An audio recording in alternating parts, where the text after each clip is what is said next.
Hello everyone, मैं doctor विजय श्रीवास्तव अपने YouTube channel मेस्कैम 30 पर आप सभी का स्वागत करता हूं। बायोमॉलिक्यूल्स के आज के सेक्शन में हम देखेंगे जो प्रोटीन का क्लासिफिकेशन है वो दूसरे तरीके से किस प्रकार से किया जाता है। तो सेकेंड टाइप ऑफ क्लासिफिकेशन हम देखने जा रहे हैं और उसकी बेसिस है मॉलिक्यूलर स्ट्रक्चर या आणविक संरचना। तो हम कह सकते हैं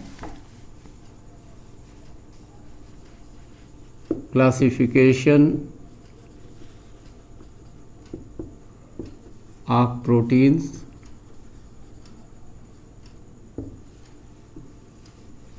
और ये सेकेंड टाइप हम लोग देख रहे हैं ऑन द बेसिस ऑफ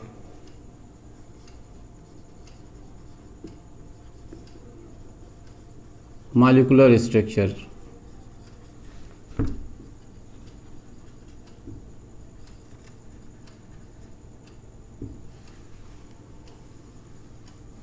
आणविक संरचना के आधार पर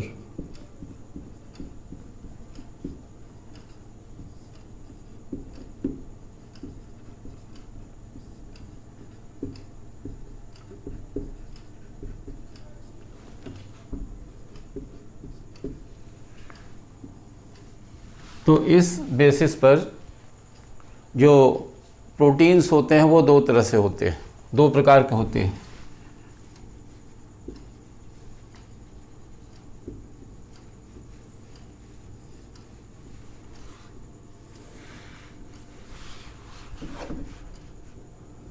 पहला फाइब्रस प्रोटीन्स,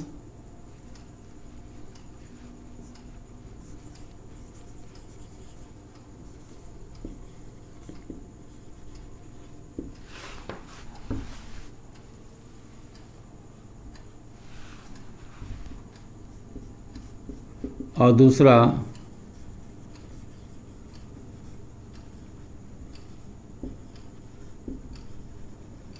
ग्लोबुलर प्रोटीन्स।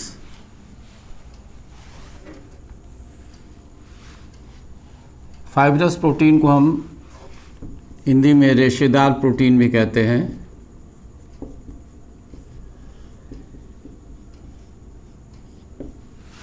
और ग्लोबुलर प्रोटीन को गोली या गोलाकार प्रोटीन भी कहते हैं। तो ये बताया कि रेशेदार प्रोटीन हो गया और गोलाकार प्रोटीन्स हो गए या गोली प्रोटीन्स हो गए। अब जो फाइब्रस प्रोटीन होते हैं ये स्ट्रक्चरल प्रोटीन भी कहलाते हैं।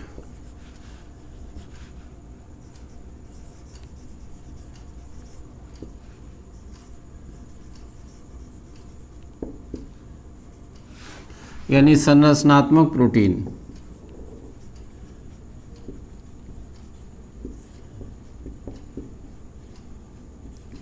ये भी नाम दिया जाता है इनको।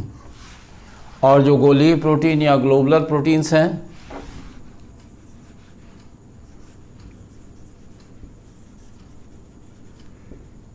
इनको हम फंक्शनल प्रोटीन्स भी कह सकते हैं।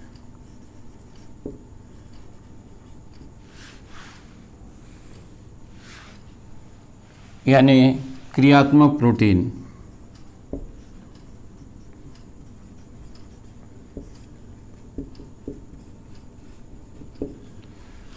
ये दो तरह के प्रोटीन्स हुए मॉलिक्यूलर स्ट्रक्चर की बेसिस पर, आणविक संरचना की बेसिस पर। अब ये जो फाइब्रस प्रोटीन्स होते हैं इनमें पॉलीपेप्टाइड चेन्स होती है। ऐसे कह सकते हैं ये इस तरह से पॉलीपेप्टाइड चेन्स होती हैं जो एक दूसरे के पैरेलल होती हैं, समांतर होती हैं ऐसे, और फाइबर्स बनाती हैं, रेशे बनाती हैं। और ये जो पॉलीपेप्टाइड चेन्स होती हैं ये चेन्स आपस में हाइड्रोजन बॉन्ड से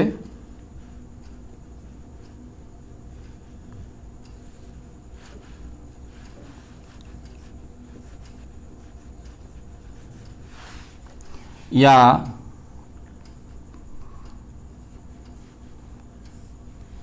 डाई सल्फाइड बांड से, माने हाइड्रोजन बांड से और डाई सल्फाइड बांड्स,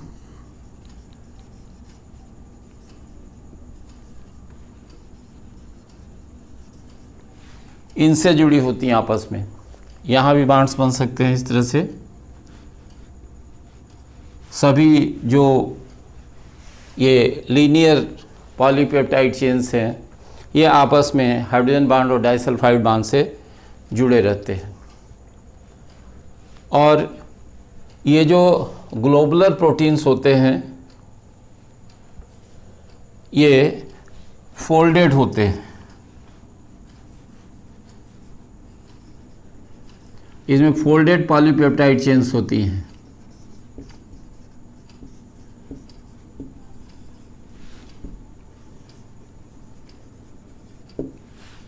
यानी पॉलीपेप्टाइड चेन्स जो होती है वो मुड़ी रहती हैं और ये फोल्डेड पॉलीपेप्टाइड चेन्स भी हाइड्रोजन बॉन्डेड होती हैं, माने हाइड्रोजन बंधों द्वारा आपस में जुड़ी होती है। लेकिन ये जो बॉन्ड होता है इसमें जो होता है वो वीकर होता है, तुलनात्मक रूप से थोड़ा कमज़ोर होता है। तो ये बताया हमने संरचना के हिसाब से कि कैसे कैसे क्या स्थिति है। ये ग्लोब्यूल्स बना लेते हैं, ये स्फेराइड्स माने गोलाकार संरचना बना लेते हैं फोल्ड होकर के चेन्स, और इनमें चेन्स जो होती हैं वो पैरेलल होती हैं, कहीं हाइड्रोजन बांड से जुड़ी होती है और कभी डाई सल्फाइड बांड से जुड़ी होती है। अब हम दोनों के वन बाय वन एग्जाम्पल्स कुछ बता रहे हैं। इन एग्जाम्पल्स को देखिए। पहले तो आप इसका स्क्रीनशॉट ले सकते हैं और फिर उसके बाद से हम आपको बताएं इसमें एग्जाम्पल्स।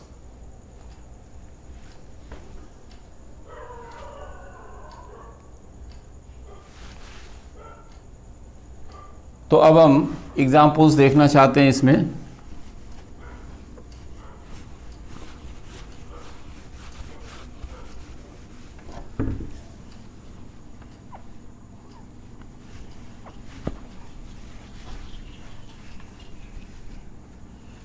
तो फाइब्रस प्रोटीन के एग्जाम्पल्स में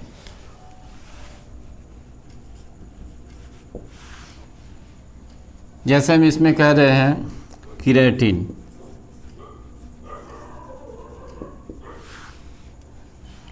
तो केराटिन जो होता है ये hair, skin, nail,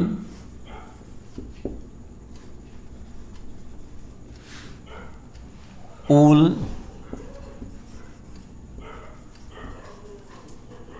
feather etcetera में पाया जाता है।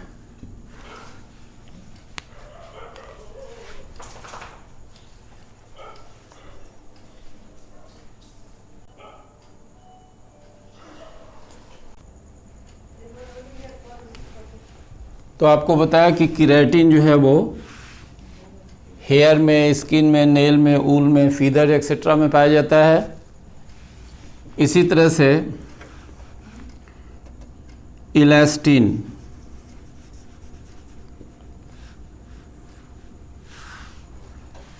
ये फ्लैक्सिबल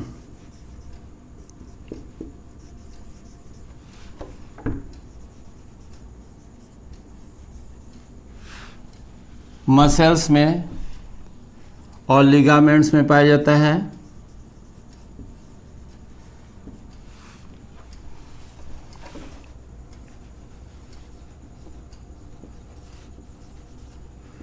कोलेजन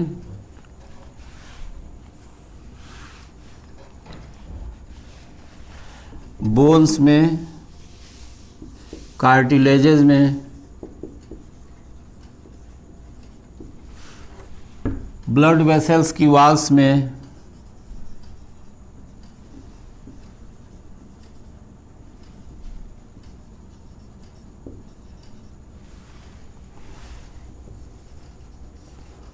मायोसिन मसल्स में,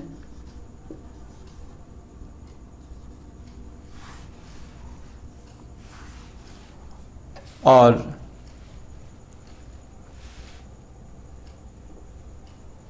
इसी तरह से और भी बहुत सारे जो है फाइब्रस प्रोटीन्स होते हैं जिनको हम यहाँ मेंशन कर सकते हैं। तो पहला बताया आपको केराटिन, फिर इलास्टिन, कोलेजन, फिर मायोसिन, इसी तरह से फाइब्रोइन,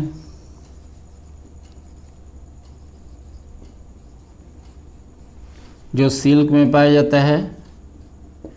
तो ये हमने कुछ एग्जांपल्स बताए आपको फाइब्रस प्रोटीन्स के। अब बात करते हैं ग्लोबुलर प्रोटीन्स, जिनको हमने कहा कि ये फंक्शनल प्रोटीन्स हैं। तो इनके कुछ एग्जांपल्स देखते हैं।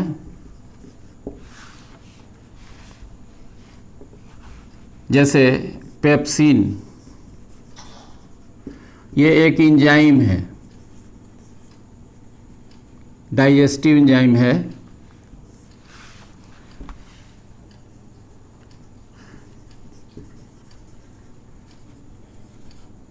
स्टमक में सिक्रीट होता है और डाइजेशन में हेल्प करता है।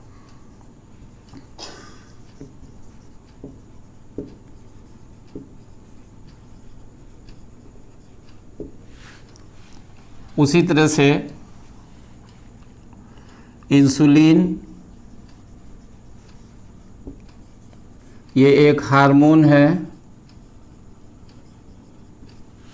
जो पैंक्रियाज से सिक्रीट होता है और ब्लड में शुगर लेवल को मेंटेन करता है। उसी तरह से हीमोग्लोबिन,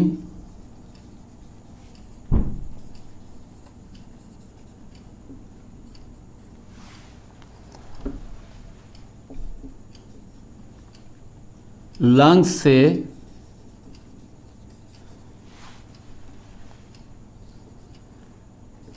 टिश्यूज तक ऑक्सीजन ट्रांसपोर्ट।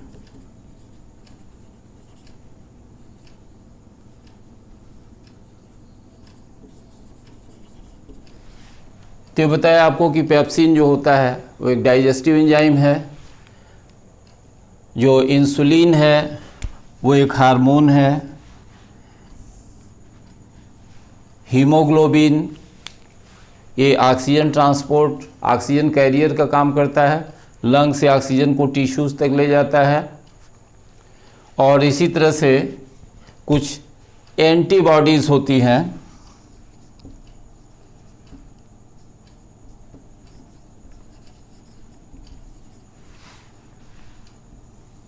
जो कि बाहर से आने वाले माइक्रोब्स से फाइट करती हैं और बॉडी को प्रोटेक्ट करती है। तो ये हमने बताया कि जो मॉलिक्यूलर स्ट्रक्चर की बेसिस है, इसके आधार पर प्रोटीन्स के टाइप्स और उसके कुछ एग्जाम्पल्स। तो उम्मीद करते हैं कि ये जो टाइप्स हैं आपको समझ में आए होंगे। आप लेक्चर्स देखते रहे,